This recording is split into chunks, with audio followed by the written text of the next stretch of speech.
news story. And surprise, surprise, it's not an episode of Big Week in Gaming without a story about the Analogue Pocket. And I'll just have to show it on the screen for the first time in the show. Oh, what? You have one? Once again, I couldn't see it properly. So, I'll show you the hard case. That's meant to be really good, apparently. No, I don't like the hard case. I know. In this week, we've only got a few updates, some cool updates to share. So first, there was an update to the Pocket's firmware. So hopefully Mike is updated. Actually, I'm burying the lead here. Waiting Mike, for mine. Yeah. Mike, do you have an Analogue Pocket? No, I'm waiting for mine. You're waiting for yours? Yeah, remember early 2022, my order was I don't know why you're playing this game. Yeah. This is weird. Okay, we'll talk about this offline.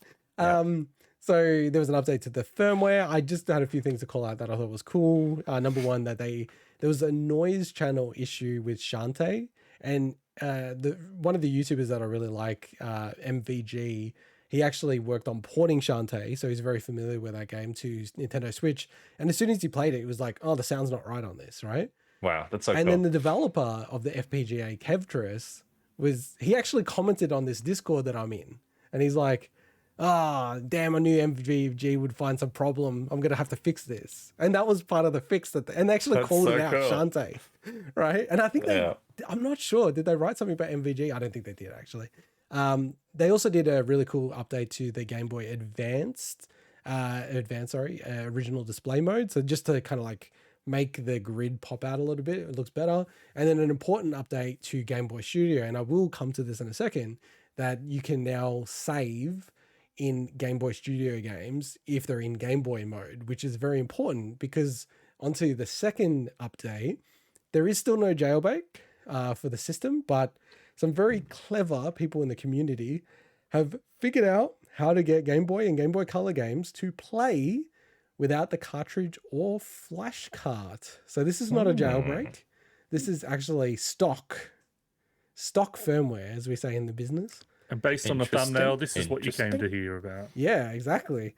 So just to explain the technical stuff, it's pretty interesting. So nano loop is one of the features of the Analogue Pocket, which is really cool. I'll have to cover that at some point. It's like a synthesizer, Game Boy synthesizer that's built into the Pocket. But also you can play Game Boy Studio games. So check out Game Boy Studio. It's really cool. It's like a drag and drop Game Boy maker. And the way that they do that is they literally take effectively like a Game Boy ROM and then do a few tweaks to it, right? So specifically the actual Game Boy, the way it works. So you got the LCD control register. So it's a specific address that the Game Boy refers to. So it's actually looking up at this address, right? And it controls things like, are you showing objects on the screen or not? Are you showing the background or not? All these kind of things, right? And then also the status of the LCD screen. So those things, one of them is in a different location, like they've moved it to a different location. And the tricky part of it is that they've actually flipped all the bits. So without getting super technical, basically you've got a byte that's 8 bits. So all zeros and ones. So 8 zeros and ones. Because you have 8 zeros and ones, you can actually think of those things as, is the screen on or off, like 0 or 1, right? So you have 8 switches effectively that you have. What they've done, Analogue, is they've said, for our format, all of those things are reversed. So instead of being like 1, 2, 3, 4, 5, 6, 7, 8, it's now 8, 7, 6, 5, 4, 3, 2, 1, right? So they've done that for the LCD control register and the status register. What people have done, and actually I've done this myself on one game, what you have to do is you have to disassemble the game, bring it back into assembly language, like basically machine code. Then you look at every single time the Game Boy says, I want to see the LCD control register or the status register. So you go, okay, that's where it's called it. Then instead of adding like a 1, so flipping the 8 switch, I'm like, oh, I've got to flip the first switch because it's reversed, right?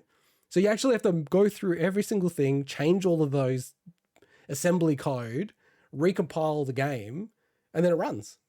And people witchcraft's winning. People have gone freaking nuts. So shout out to BestPig, Infinest, and JoseJX, because they're the ones who are like doing the most work in this space. They're converting like a whole stack of games.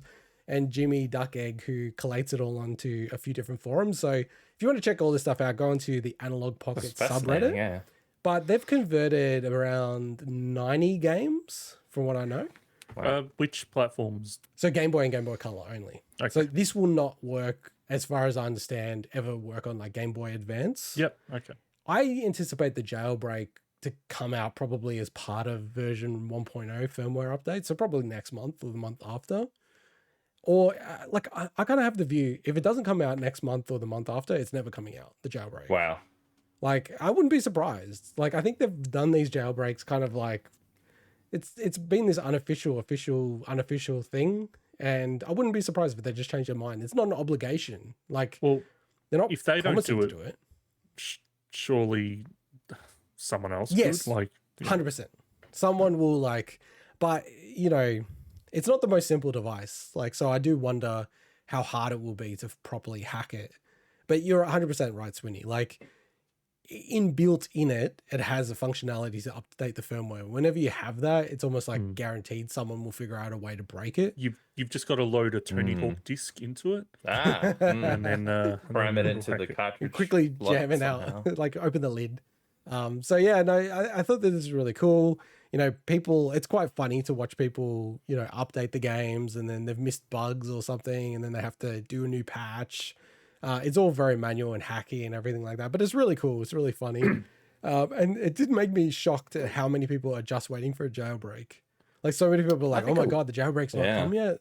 Like, they literally have no Game Boy games. So because it's, I mean, having now tried that, to bring up that old chestnut again, the GPI or GPI, whatever you want to call it, I can see crazy potential to be able to use platforms like SNES or other things on a device like this. Yeah, it's mind-blowingly cool to be able to do stuff like that, to have it in your hands. And the problem is, for a lot of people, there's certain games you can't access almost any other way. There's no way to actually buy it. I mean, no way to, like, I'm talking about buy something in a modern way. You can't just walk into a shop and legally go, I would like a SNES, please, and I would like the following game cartridge. It's literally lost in time. Like, yes, you can go on eBay and yes, you can do that, but that's all secondhand markets. It's zero sales, zero money being made for the companies that made those games.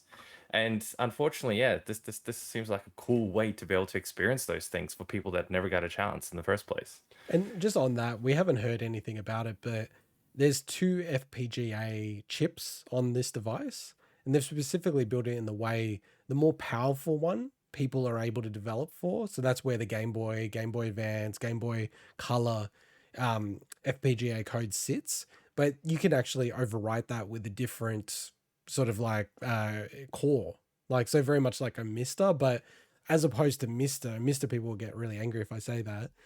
You know, Mister's all open source. Anyone can build it, integrate new cores. This is going to be like in the analog universe. So it's not really clear who can, you know, submit cores, how you bring in the cores, but they've already said that they will be able to run SNES, Genesis / Mega Drive and everything below at a minimum.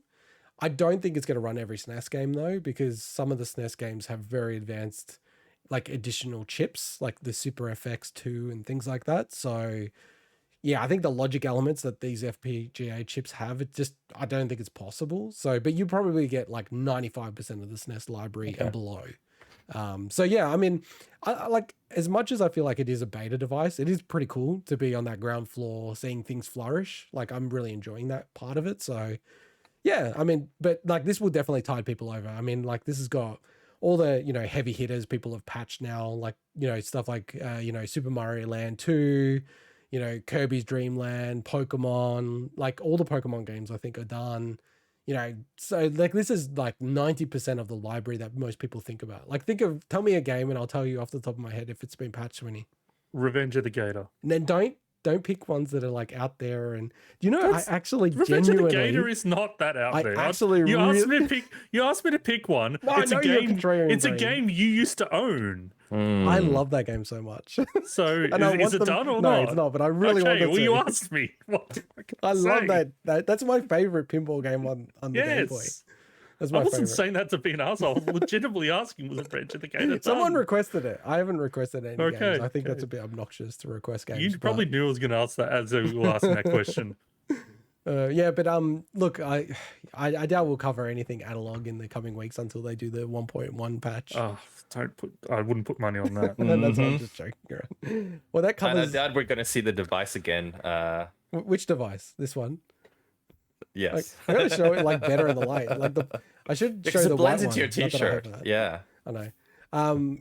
That covers the news, the main body of the news this week. But we will move on to